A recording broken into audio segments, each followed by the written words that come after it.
Hello, welcome to my YouTube channel. And today I'm going to react to the video, The Poop Cruise from Hell, Carnival Trump Fire 2013. I'm curious to see what's this video about, and I'm very excited. Let's get to the video. When you think of everything that could go wrong on a cruise liner, I bet being asked to poop in a biohazard bag falls pretty low on that list. Oh my But God. for more than 3,000 passengers aboard the Carnival Triumph, that became a daily reality. Feces-covered walls, food fights, and a sprawling tent city on the decks earned the cruise its infamous name, the Poop Cruise from Hell.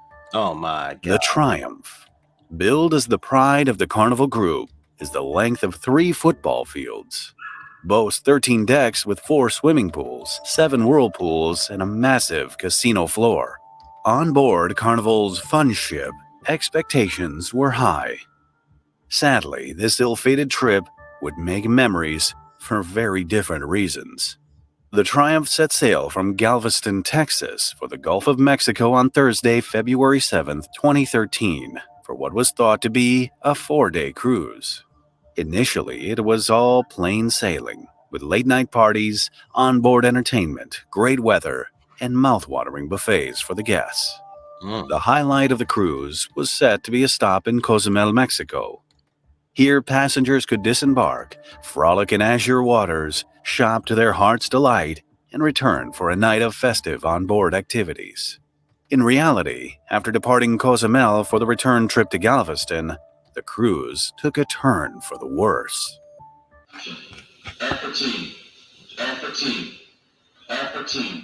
In the early hours of Sunday, February 10th, a fire alarm echoed through the ship, with the Alpha Team call booming over the PA system shortly after 5:28 a.m.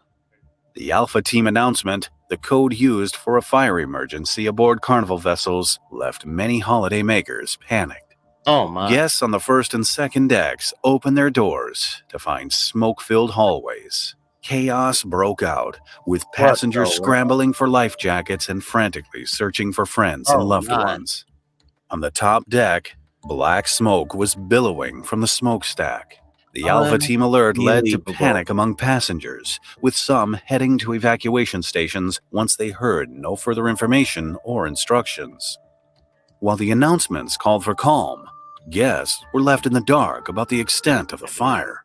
Folks, there's no need to be at our muster stations. We do ask at this time that you do proceed back to your staterooms, back to your cabins. As I say, there is a situation in the engine control room, in the engine room, but it is under control. So we do ask that you please make your way back to your cabins at this time. There's no need to be waiting in the muster stations. Thank you. Soon after the initial announcement, the ship's lights flickered before it lost all power, except for the emergency lights.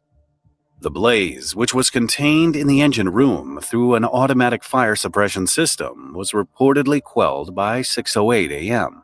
Unfortunately, the fire had knocked out most of the ship's power and disabled the propulsion system, leaving the 3,143 passengers and close to 1,100 staff stranded in the Gulf of Mexico. But there was a plan. 2 tugboats set course for the stricken vessel to tow it to the nearest port of Progreso, Mexico. Passengers breathed a sigh of relief and started taking off their life vests, docking by Tuesday, they were told. Little did they know, another 4 days would pass before anyone set foot on land again. By mid-morning on Sunday, passengers realized it wasn't just the propulsion system that died.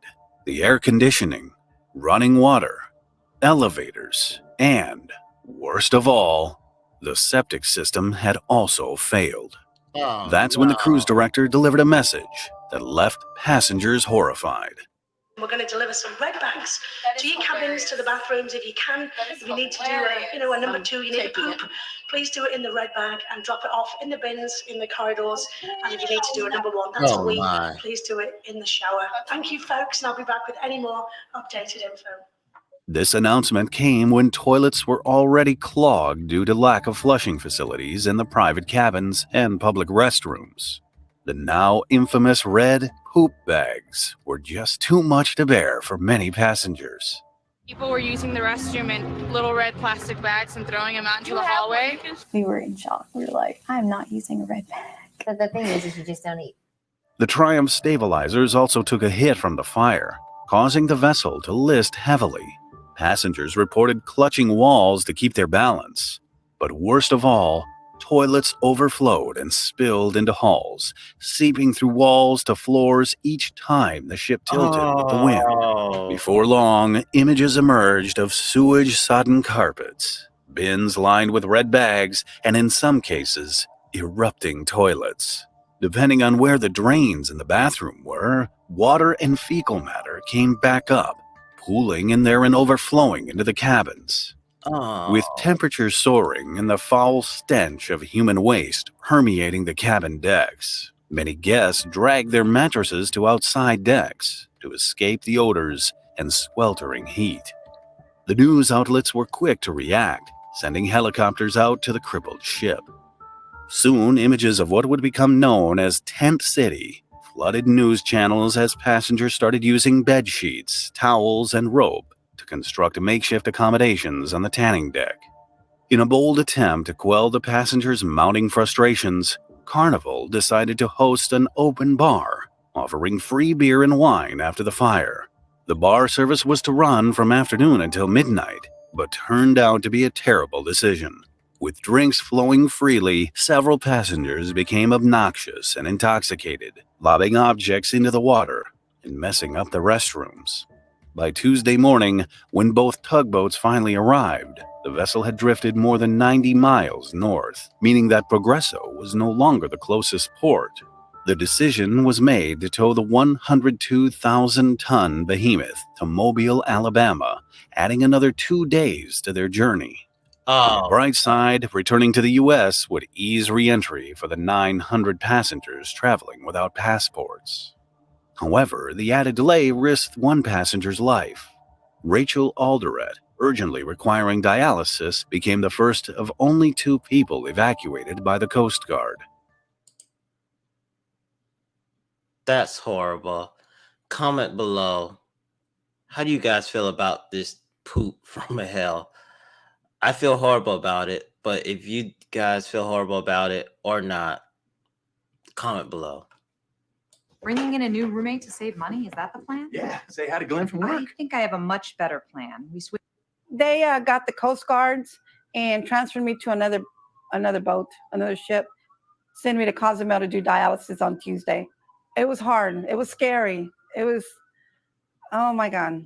You know, it was just scary the way they put me down. They put me in a stair rope, and the Coast Guard said that don't worry about it, that they would catch me and you know, they were going to hold me back, and they did. And then they transferred me to the bigger boat, and you know. The following day, a second passenger was taken off the ship because of a pre-existing medical condition. Both were moved to other Carnival ships that had diverted their courses to assist with the rescue mission. Passengers commended the crew for doing everything they could to meet the travelers' needs, but that the toilet situation had been trying at best. Now that is the problem with the boat, is that the toilets have not worked, and they ended up having to issue us these we call them the red bags, and that is what's been used almost exclusively for the first 2 days after the fire. Conditions on board rapidly deteriorated during that time, and food was reportedly running out. Dwindling food supplies forced passengers to queue for hours for cold onion and cucumber sandwiches. One passenger described scenes reminiscent of the Hunger Games as fights erupted over dwindling provisions. And they would gripe at you, or other people would practically cuss you out because you would have multiples that you're trying to get for your whole cabin, so everybody wasn't standing in line. 3 other Carnival liners, Elation, Conquest, and Legend, performed impressive maneuvers to drop off provisions and supplies to the weary passengers. Transfers were hampered by winds as high as 35 knots and a sea swell of up to 6 feet. The tugboats, clearly lacking the muscle to pull a ship of Triumph's size adequately, only managed a leisurely pace of about 5 miles per hour. Naturally, it didn't help that the tow line snapped several times during the process. Major news networks reported on Triumph's arduous journey to Mobile with around-the-clock coverage of the so-called floating petri dish. On Wednesday, February 13th, Tent City had to be dismantled to make way for an incoming chopper delivering much-needed supplies and equipment. By Thursday, the mood aboard seemed to get a little lighter after the food drop and the arrival of a generator that promised the luxury of hot meals. By this time, sanitary facilities were restored to parts of the ship, and passengers had access to power outlets to charge their cell phones. For many passengers, staying in contact with loved ones had been a battle. We've spent the past 2 days about 4 to 5 hours a day charging our phone so we can at least have the opportunity to talk. The only time we get cell reception is if one of the other cruise ships comes close enough to us. So we've all been frantically charging, and we've actually rigged charging stations from ship computers to try to I'm sure we're going to blow up the ship doing it. In Mobile, worried family and friends gathered at the port, anxiously awaiting the first glimpses of the Triumph and their loved ones. She said it was terrible.